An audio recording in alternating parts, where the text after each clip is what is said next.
What Mountain? Chapter 7. Mike stood at the bars that guarded the waterfall, watching as the water came crashing down into the pool below. Mike hesitated, taking the time to look down at his now tattered suit that he had gotten from the artist. Rebecca would have been ashamed and demanded that the artist, no matter how much Mike offended him, give him another outfit. Not likely to happen without Rebecca there, Mike thought. But he had to ask himself, did he really care about the clothes? No, he had had enough. With one last look around, as if this might be the last time to use his eyes, he hopped over the guardrail and jumped into the waterfall. He expected to feel the cold of the water hitting him like dynamite, but as the water came crashing over him, what he felt was a warm embrace. Now his mind was scattered. What had he just done? He had jumped into a waterfall leading into a pool possibly 100 feet below him. His mind froze again, and his suicidal action was blunted from his mind as a shearing pain erupted from his arm. It felt as if someone plunged a machete into his wrist and twisted it. He cried out in pain and felt the water fill his lungs, but he barely noticed. The pain in his arm was so intense that he didn't care or even notice that he was already in the pool below, sinking into the bottom of its depths. He awoke, probably much later, but to be honest, he was already losing track of how much time he had spent trapped, knocked out, or otherwise preoccupied that he didn't much care anymore. Of much more importance was the fact that he had awoken because a fish was nibbling his cheek. He swatted it away, watching as his arm rifted through the water, causing small bubbles of air to drift upwards. He had little time to wonder why he was still alive, as his arm was still throbbing, though it had seemed to calm a bit. He studied his arm intently. There, right where the scroll had been on Atlas, was a small tattoo of a water droplet. It glowed ever so slightly. A sea blue. He didn't need an explanation for what that meant. It represented more than just his ability to breathe underwater. No, he could feel the water all around him, and knew that this was his. He had never felt so alive. So great was this realization that it even drew the thought of Rebecca completely from his head. Then he started to swim, not like he used to. Instead, this type of swimming felt more like letting the water move him. He could feel himself bending the currents of the water to his will, and suddenly this feeling, this memory, replaced his happiest moments. Gone was the joy of meeting Rebecca for the first time. Gone was the memory of his wedding day. Now there was only the water, the taste of it on his tongue, the pulse of it as it rushed past him, the heightened blue glow of it all. It all pushed him to the point of ecstasy. He found that there were no limits in the water. He was Neptune. Mike found that the pool in which he now lived started to grow boring. He had tried one of every fish, explored all of the old wooden ships that had sunk probably an eon ago, and swam through every cavern the place had to offer. But the truth was, at long last, he was ready to see people again. He had forgotten what he came to forget. So now he swam, circling the spot where the waterfall met his small pool, and gazed wonderingly up at it. He could, he realized, swim up it like some fish and leap back into the mall and continue his exploration of its floors. But he also knew there was another option. To see where the waterfall was coming from, to reach its top. With one last glance around, somehow knowing that he wouldn't be back, Mike pushed his body into the waterfall and descended upwards. He barely noticed the world as he swam up the waterfall. He saw, of course, the lights of the mall. He heard the shouts of people as they noticed him, but he didn't stop. He continued his course till he burst out into the air. He had only a moment to glance down at the glittering mall, and much to his shock, it didn't look like it was built in a tower. Rather, the whole of the mall looked as if it was built into the side of a mountain. There were even peaks with snow mounds right next to some of the stores. This should not have been a great shock, Mike would think later. Why couldn't a whole mountain mall be inside one tower? Everything else seemed to be there after all. Then Mike started to descend back into the water, and his body twisted, he was able to get a good look at the new lake on top of the mountain. First thing Mike noticed was the air. Despite the fact that the mall which was below held snow mounds, the air was hot. Not slightly warm, but air gaspingly hot with a bright, unforgiving yellow sun. The only other thing besides a sprawling green grass field on the other side of the lake was a wooden pirate ship in the background. Then Mike found himself splashing into the cool water as his body hit the lake. It was salt water, and as Mike dived under to see the bright colors of purple, blue, and green blends of coral, he knew it wasn't a lake but a small sea. Mike didn't stay swimming for long, though, as he headed straight for the pirate ship, and before he even realized this is where he had been heading, he was being lifted up onto the deck by a crew of some very good-looking pirates, all with eerie, similar watermarks on their upper wrist. Mike found himself tied to the mast and held at length by the tip of a rusted sword. The lead pirate, which was a boy who looked no older than 16, was the first to speak. "Ahoy there, mate." Ahoy," Mike murmured. "So, the Cloud people thought they could sneak on board our ship, did they?" "Cloud people?" "Ye know, the flyers. They're constantly taunting us, throwing rotten fish or other things on the poop deck. Sometimes y'all even attack us with swords when we're not looking."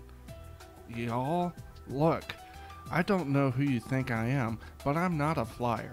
"Check his wrist," said the boy. "It's a watermark, sir," said a young pirate girl. You must have just come up from below then." "Yes, thank you," Mike said. "Can you untie me now?" "Not yet," said the boy.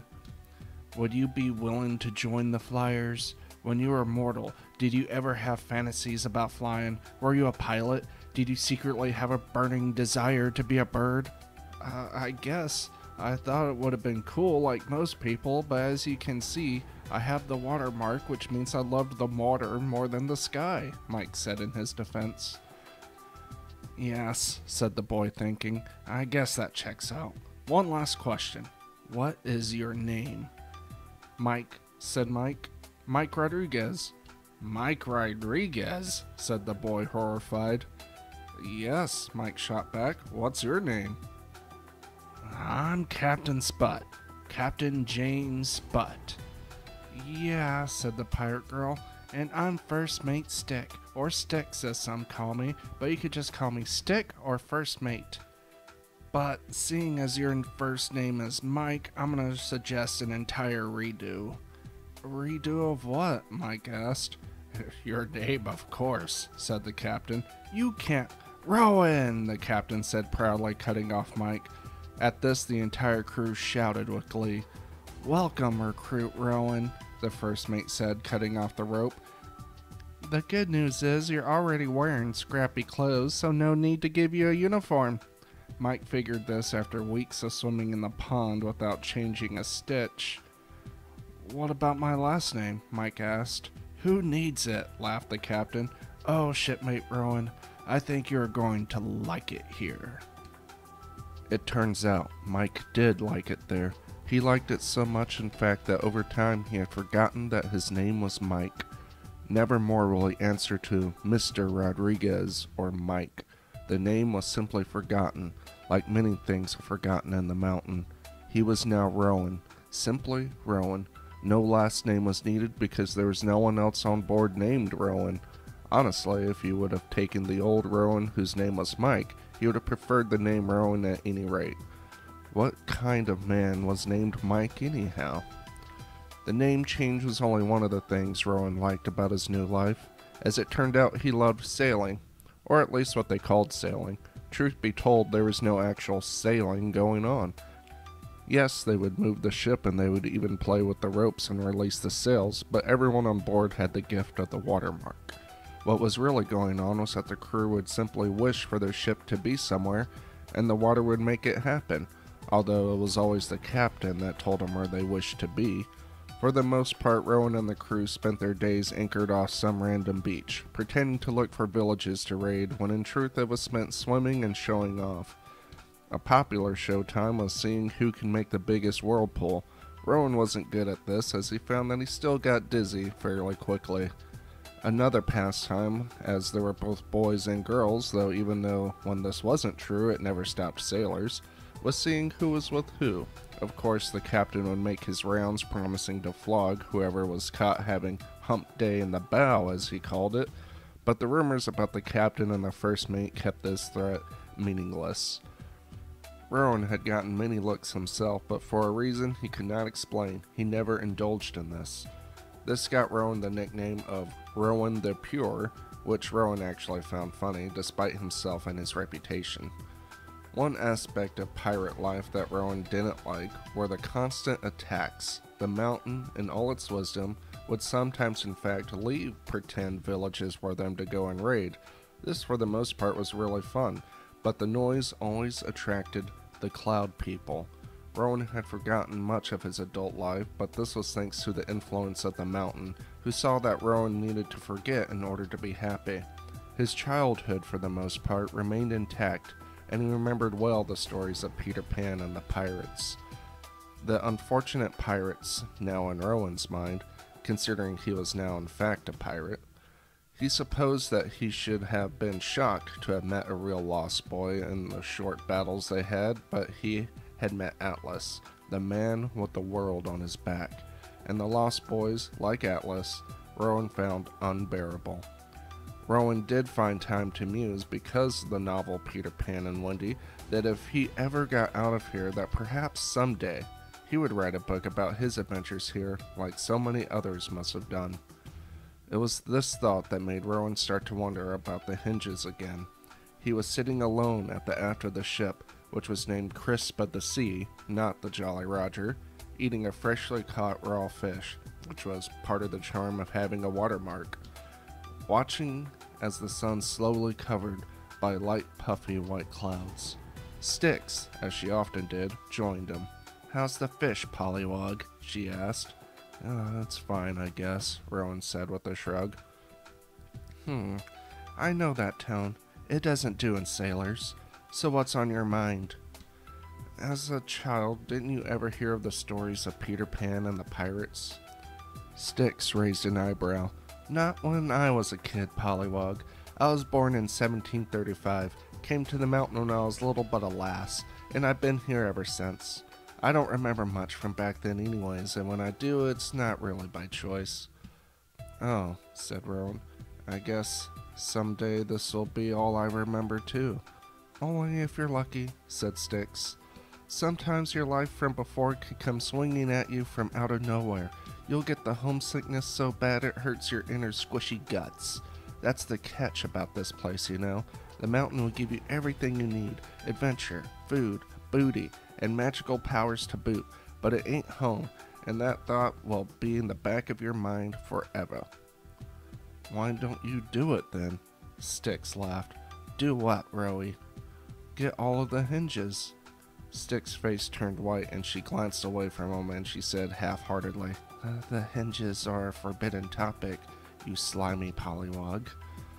Why though? Don't you want to go home? I don't know. Maybe. Maybe if the right what? If the right person showed up, Styx said, glancing at him again and then shying away. Rowan felt his face grow red hot. You mean, you want to get out of here with me? Styx's face twitched a smile. Why do you think I hang out with you? I knew you didn't belong here forever. You have the look. What look? Believe it or not, but not everyone stays here. There are those who move on, and if you've been here long enough, you begin to see it in their eyes. Some just want to go home, and others want to see what the other towers are about. So which one are you? You want to go home, or do you want to finish climbing the mountain?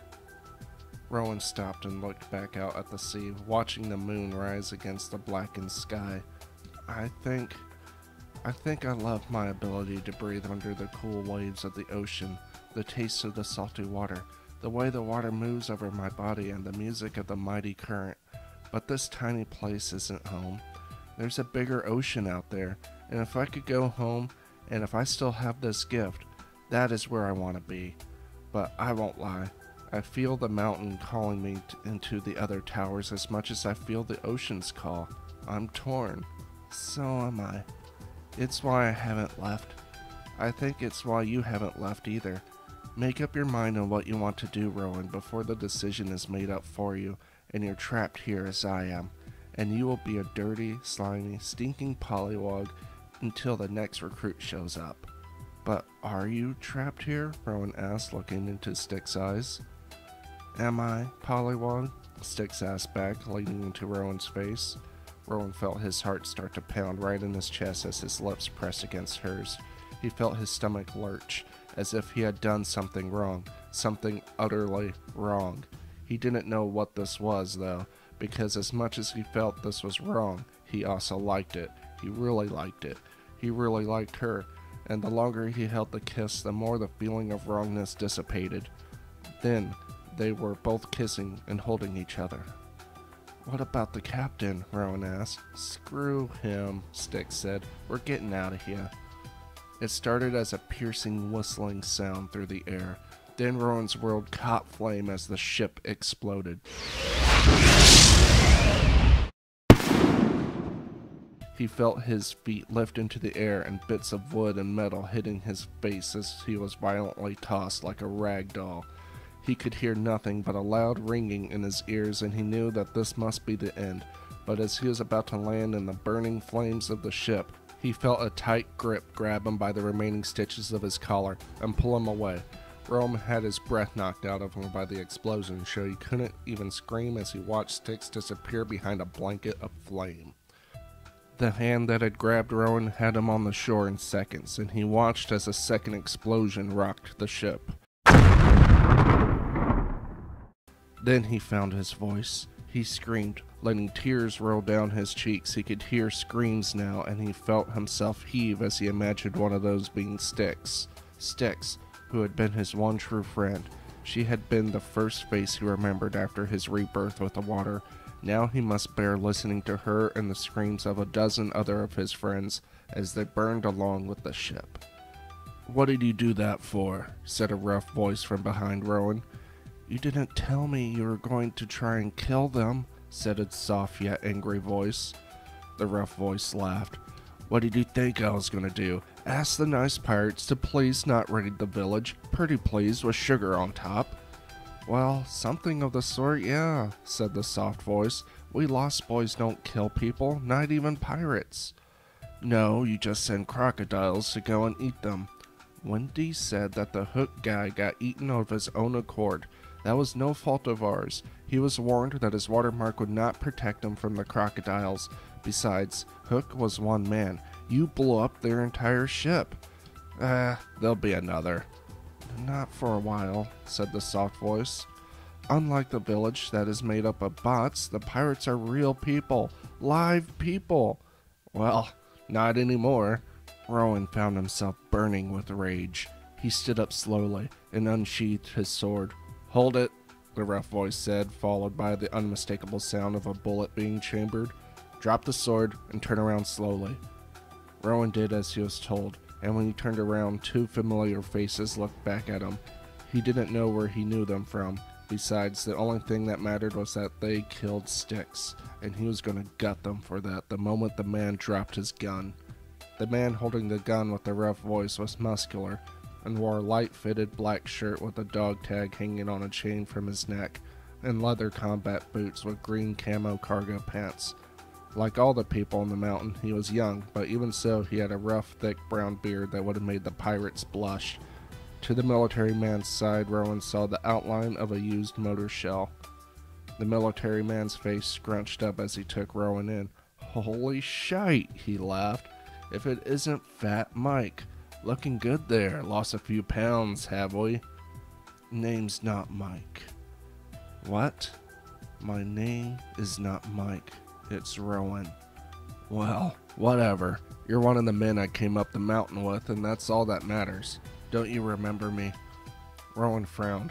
Before or after you blew up my friends into Davy Jones' locker? Rowan tried to rush him then, but the man shot the ground by Rowan's feet. That's quite enough. Someone needs to take a cool off, I think. You think, said the boy to the side. You just killed all of his mates. Meh, they were pirates. So where's your hot wife, Rebecca? She wasn't on the ship, was she? The military man said, almost with a touch of sympathy in his voice. I don't know any Rebecca, Rowan said truthfully. That made the military man pause and re-examine Rowan's face. Perhaps I have the wrong person, he said, raising the gun at Rowan's chest. Wait, cried the lost boy who Rowan just now really noticed. He was one of the typical lost boys, dressed in clothes weaved from the wild leaves and had the smell of earth and wild honey about him. This particular one was a tad shorter than most of the other boys, and considering the fact that most of the people on the mountain were all around the same age group, it just meant that the poor boy was in fact short. But that's not what bothered Rowan. Besides the fact that he took part in some of the death of his mates, it was the boy's damned face that was so eerily familiar, especially his long, wild, blonde, curly hair and the way it waved in front of his face, partially obscuring his eyes. Who are you? Rowan asked as the boy stepped in front of the military man's raised weapon. I'm Bird, the boy answered. This earned him a quick hit across the face by the military man. No, you're not. Your name, Freckles, is Ulsa Talos, as stupid as it is, and your name, Pirate, is Mike. Didn't get your last name, but then again, I never really cared. But damn, is part of the charm of your marks up here on the high level to make you forget everything? High level? Yeah, the highest level of the tower. You guys don't know nothing, do ya? Whatever, Ulsa said. Why? Rowan said, his face growing dark. Why did you kill my mates? The military man, who now Rowan recognized as Roger, one of the men who came up the mountain with him. Why did you do it, Roger? This only made Roger laugh. So you do remember me. You look different, but yeah, I remember you. You guys look different too, part of the charm of the mountain. Enough, Rowan said, pulling out a second sword and hitting the gun out of Roger's hand. The gun went spiraling into the sea, and Rowan held the tip of his sword to Roger's throat. First, my name is Rowan now. I don't care what dumbass name I had before. The flyboy can still be named Ulse, as I find being called Bird an insult. Hey, Ulse protested, but Rowan went on as if he didn't hear him. Secondly, and this is the last time I ask, why did you kill them? Fine, Roger said, pulling away. If you absolutely must know, I killed them because of the village. The one that was filled with fake people? Rowan said, his eyes growing angry. It wasn't about the people, Roger said. It's about what's hidden in the village. You see, every time you pirates attack the village, it disappears and reappears in another location, taking its treasure with it. Treasure? Yeah, treasure. You see, the village is a damn maze. It's got booty traps, monsters, the whole damn circus hidden in that maze, all designed to burn up time, and in the center is one of the hinges. Once I touch it, I only need 2 more. The maze is no problem. The problem was the damn thing resets every single blessed time you effing pirates attack the stupid thing. Then instead of the maze, I would find myself in the middle of a frickin' empty field. This last time, I actually saw it, the hinge. I saw it right there, but before I could reach it, a monster stepped in front and blocked my path, and the whole damn thing reset. I couldn't take it anymore. That was the last straw, and I knew I had to do something about the stupid pirates before trying to find the village again. So you went and found the lost boys to get them to locate us? Not right away. First I went back down, a frickin' rough trip to make the climb by the way, and got a few needed materials from a war zone in one of the shops down below. And there's a shop with a war zone in it? Rowan asked. Roger laughed. Hell yeah, there is. I might have stayed, but I got a mission to complete. I tell you, the fact that you can still die in this place makes it that much more intense. Not that it really matters in the end, as most of the combatants are mindless bots like the villagers. So you just risk your life in there for no reason? Oh, there's a reason. Some of us live for the thrill, and then there are those of us who really never left the field to begin with. The mountain knows who needs to be where. Like me, I need to be in the second tower to claim my daughter. Nothing will keep me from her. Do you understand? Rowan put his sword down. I do, but I won't forget what you did. You killed her. You killed Styx. Who? It doesn't matter anymore. She's dead. Well, I wouldn't count on that, actually, said Ulse. What do you mean? Both Roger and Rowan said. Well, in real life, when a ship sinks, it's drowning, not the explosion that kills most people on a ship. So if Styx and the others made it to the water... Rowan found himself laughing with relief. He should have guessed that. Then they're under the water and just fine. What do you mean? Roger asked again. Our mark, Rowan said. One of the powers it comes with is the ability to breathe underwater. Slice my guts open, Roger said. Why didn't you tell me that earlier, Ulse? You didn't tell me the goal was to kill them, remember? Because if I had, you wouldn't have taken me to them. Duh, Ulse laughed. Well, I blew up their ship. That'll give me some time. That's what I was going to tell you before Rowan here went all revengey on us, Ulse said with a wide smile. There won't be another ship for a while because they had to rebuild, not because they're all dead. Well, you made it sound like they were dead, Roger said. Yeah, my bad. I kind of forgot till I saw Rowan's watermark. Okay, Rowan said, finding himself able to breathe at least, knowing that Styx could still be alive. So I'm assuming you found Atlas already, since this is the second hinge you found. Atlas, Roger said with a scrunched face. No, I found the first hinge inside a volcano surrounded by people with fire marks. In the end, I had to convince one to carry me to it because, well, it was surrounded by lava. Magma, Rowan corrected. Roger scowled. Are you my frickin' mother? Rowan scowled back. You don't have any rights to talk to me like that, you dog. Roger pulled out a second gun and pointed it at Rowan's face. You have something to say now, pirate? Rowan just continued to scowl. That's what I thought. Now hand me that sword. Rowan did as he was told, and Roger threw it into the sea. Turn around. Rowan did so, and Roger patted him down, removing the knife Rowan had stowed in his belt, as well as his ball-powdered pistol, and threw it all in the sea. All right, Roger continued. Now tell me about this Atlas. Reluctantly, Rowan told Roger and Ulse how he found the library on the second level of the tower, and how Atlas was in charge of it.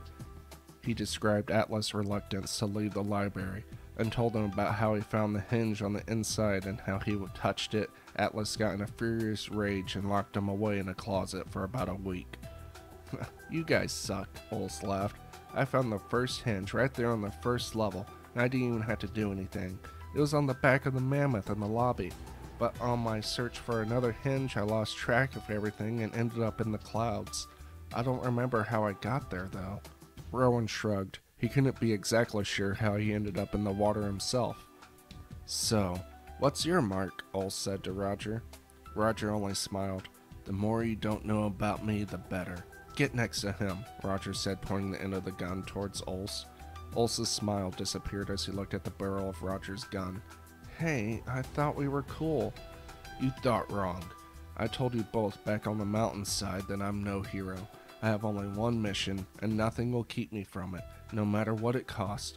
Which is good for you, Pirate Meg, as that means I'm not going to shoot you. As long as you behave. As long as both of you behave. As I said before, it's a pain in the ass to get back down the mountain into the mall, and then into another to get back up here. It could even be a killer. Luckily, I have you two because, as it turns out, you need not touch all the hinges yourself, as long as someone from your party has touched them. So you two are now in my party. Consider yourselves lucky. That's not right, Ulse said. What happened to all your buddies? Gone, Roger said, not elaborating. You know that means we can't return here once we open the gate, Rowan said. To be in the party means to be in the party. Do you really want to be here? Roger asked. Do I have a choice? Rowan asked. Not really, but a man has a right to voice his opinion as long as it's his honest one. In that case, no, I don't want to be here, Rowan said. But I don't want to make this trip with you. I promised Styx I would get her out of here. Oh, you give me the warm and fuzzies, Roger said with a frown. But you still coming with me, and no, we're not going to waste time looking for your girlfriend. Rowan found himself blushing despite the circumstances. Was Styx his girl? Does one kiss mean anything? Apparently not as much as a gun pointed to the chest. Ulf said, I kinda like it here, I don't want to leave. I don't give a rat's ass, said Roger. Come on, Flyboy, I need you. For what? Ulf said. You're gonna find the village for me. I am. Ulf started to laugh again. And what makes you think I'll come back?